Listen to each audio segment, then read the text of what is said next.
তিনজন যুবক পাহাড়ের রাস্তা দিয়ে যাচ্ছে। যেতে যেতে আকাশে বৃষ্টি, চতুর্দিকে বিপদ সংকেত দেখে তিনজন যুবক রাস্তা দিয়ে হেঁটে যাচ্ছে আর মনে করলো আমরা একটা গুহার ভেতরে একটু আশ্রয় নেই।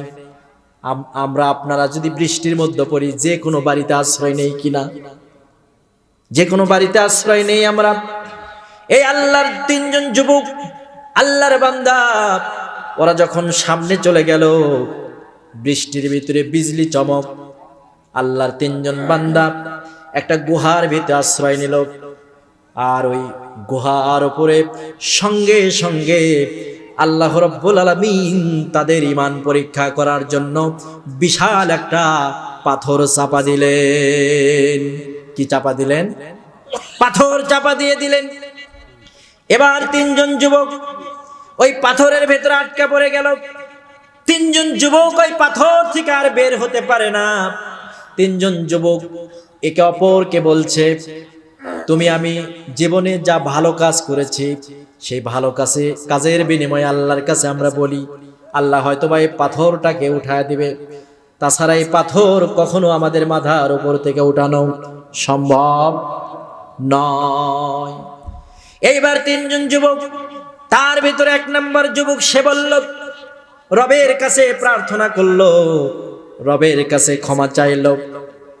প্রথম যুবক আল্লাহকে ডেকে ডেকে বললেন, আল্লাহ, আমার পিতামাতা ছিল, বৃদ্ধা ছিল, তাদের সহায় সম্বল কোনো কিছু ছিল না, আমি সন্তান ছিলাম। এক গ্লাস পানি দুধ নিয়ে প্রতি রাতে আমার পিতামাতাকে এই দুধটা খাওয়াতাম। আপনারা যারা আছেন বাবা মাকে সবচেয়ে বেশি ভালোবাসবেন। বাবা মা হচ্ছে পৃথিবীর ভিতরে শ্রেষ্ঠ নিয়ামত। বাবা মা যাদের নাই সেই বোঝে বাবা মার কত মায়া। আল্লাহকে ডেকে ডেকে বললেন, আয় আল্লাহ তাআলা, আমি এক পেয়ালা দুধ নিয়ে আমার পিতা মাতার জন্য অপেক্ষা করতাম, পিতা মাতাকে খাওয়াতাম, সন্তানদেরকে খাওয়াতাম না। পিতামাতাকে অধিকার দিতাম, আগে বাবা মাকে খাওয়াতাম, তারপর সন্তানকে খাওয়াতাম। এইটা যদি আমি ভালো কাজ করি, আয় আল্লাহ তাআলা, তুমি আমাদের মাথার উপর থেকে এই পাথরটা একটু সরে দাও। এই যুবকের প্রার্থনা আল্লাহর আরশে চলে গেল। এবার মাথার উপর থেকে পাথরটা একটু ফাঁকা হয়ে গেল। হাদিসটা সহিহ বুখারী শরীফের 6474 নম্বর হাদিস, বুখারী শরীফের হাদিস। পাথরটা যখন একটু ফাঁকা হয়ে গেল, তিনজন যুবক এই পাথরের মাঝ থেকে আসমান দেখতে পেল। আল্লাহর সাহায্যের জন্য আবার হাত উত্তোলন করলেন, একটু ফাঁকা হয়ে গেল। তারা আল্লাহর প্রশংসা করলেন, বললেন আলহামদুলিল্লাহ। কার প্রশংসা করলেন?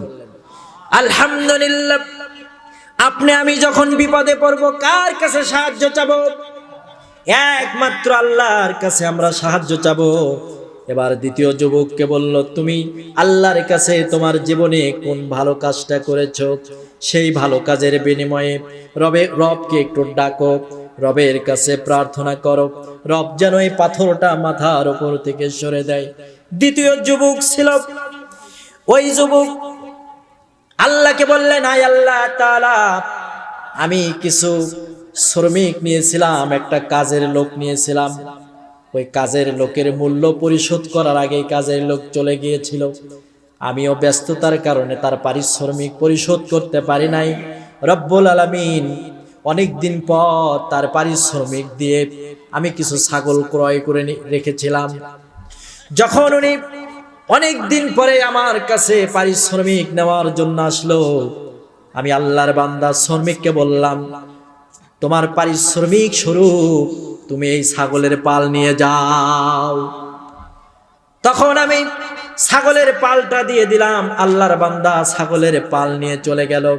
আয় আল্লাহ তাআলা, এইটা যদি আমি ভালো কাজ করি, রব্বুল আলামিন তুমি আমার মাথার উপর থেকে পাথরটা আর একটু সরে দাও। বলার সঙ্গে সঙ্গে তাদের মাথার উপর থেকে আল্লাহ রব্বুল আলামিন পাথরটা আর একটু সরাইয়া দিছে। এইবার তৃতীয় ব্যক্তি আল্লাহর কাছে ডাকলো, আল্লাহর কাছে প্রার্থনা করলো, আপনি আমি কঠিন মুসিবতে কঠিন বিপদে পড়তে পারি কিনা কথা বলেন। তৃতীয় জন আল্লাহকে ডেকে ডেকে বলে, আয় আল্লাহ তাআলা, আমার একটা পরম সুন্দরী একটা চাচাতো বোন ছিল। এই চাচাতো বোন, তার চেহারা দেখার পর আমি যুবক আর ঠিক থাকতে পারলাম না।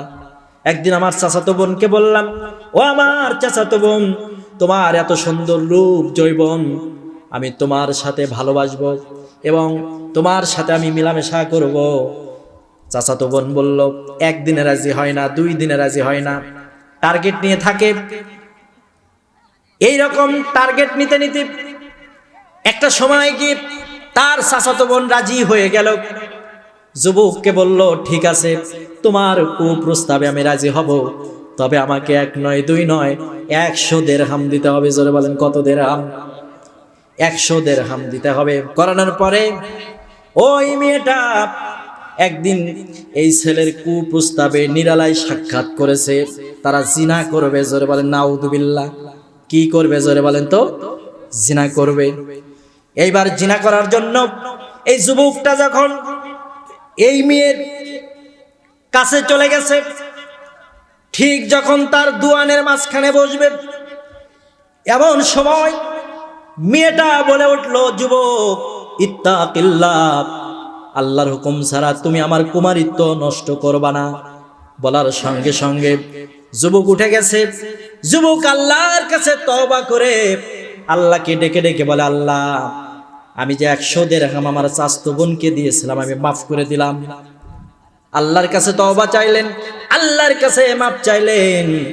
এই গুহায় আটকে পড়া 3 নাম্বার যুবক আল্লাহকে ডেকে ডেকে বলে, আল্লাহ, আমি হলাম সেই যুবক, আমার চাচাতো বোনের সাথে জিনা করার সুযোগ পাওয়ার পরও আমি জিনা করি নাই।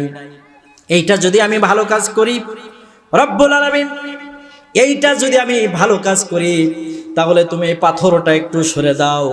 বলার সঙ্গে সঙ্গে মাথার উপর থেকে পাথরটা একটু আল্লাহ রব্বুল আলামিন সরে দিলেন। সরে বলেন সুবহানাল্লাহ। যখন 3 জনের সৎ কাজ আল্লাহর কাছে ওসিলা করলেন, করে যখন বললেন, আল্লাহ, আমরা এই ভালো কাজ করেছি, রব, তুমি আমাদেরকে গুহা থেকে তুমি আমাদেরকে বের করো, রক্ষা করো। তাদের সওয়াল কে শুনেছিলেন বলেন তো? আল্লাহ শুনেছিলেন এবং তাদেরকে রব্বুল আলামিন সেই গুহা থেকে বের করেছিলেন। ও সম্মানিত মুসল্লি কেরাম, আপনারা যারা আছেন বিরামপুরের মুসলমান, আপনার আমার জীবনে অনেক গুনার পাহাড়। আমরা যদি আল্লাহর কাছে মাপ চাই, আল্লাহর কাছে যদি ক্ষমা চাই, বলেন তো আল্লাহ কি মাফ করতে পারে না? আরো জোরে কথা বলেন, মাফ করতে পারে না? আল্লাহ পাক অবশ্যই মাফ করতে পারে। তাফসির পেশ করছেন মামুনুর রশিদ সিদ্দিকী, কেন্দ্রীয় যুগ্ম মহাসচিব, বাংলাদেশ ইসলামিক মিডিয়া কল্যাণ পরিষদ। হুজুরের মোবাইল নাম্বার 01712 773951।